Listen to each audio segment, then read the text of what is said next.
Let me say something about the budget, and I only say something that I try to think of things other people haven't talked about. I don't even know right now whether I'm going to be for or against this budget, but I have looked and I was very alarmed that the staff, the minority staff on the armed services, did some research and came out that there are some parts of this act that we didn't know that were there. And it would include an annual adjustment for retired pay and retainer pay for retired members of the armed forces under age 62.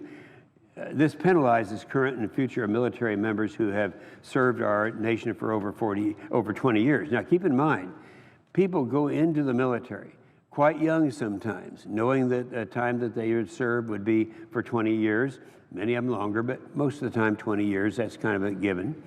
And they do this predicated on the assumption that retirement benefits and all these things are going to be there. They're making a career decision.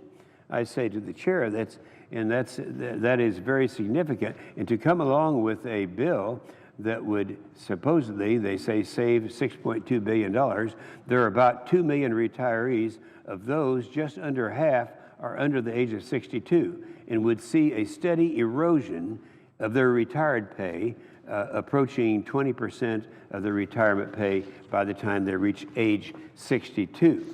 The 1% annual reduction to uniform service retired pay cost of living adjustment, those are the COLAs for those under age 62, will have a devastating long-term impact for those who retire at the 20-year point.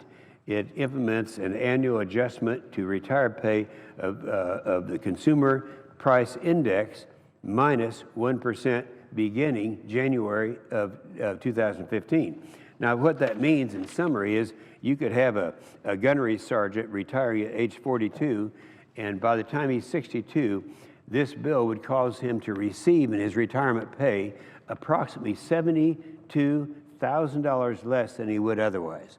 So it's a big deal, and this hasn't been discussed on the floor, and I think as we get into the discussion that we're going to have on the budget, that we have to keep these things in mind. Again, I haven't decided yet, because I know it's not an easy job. I know that we had a Democrat and Republican working very hard on it, but that's one thing that I believe that can be changed. In fact, it would have to be changed before I would support it.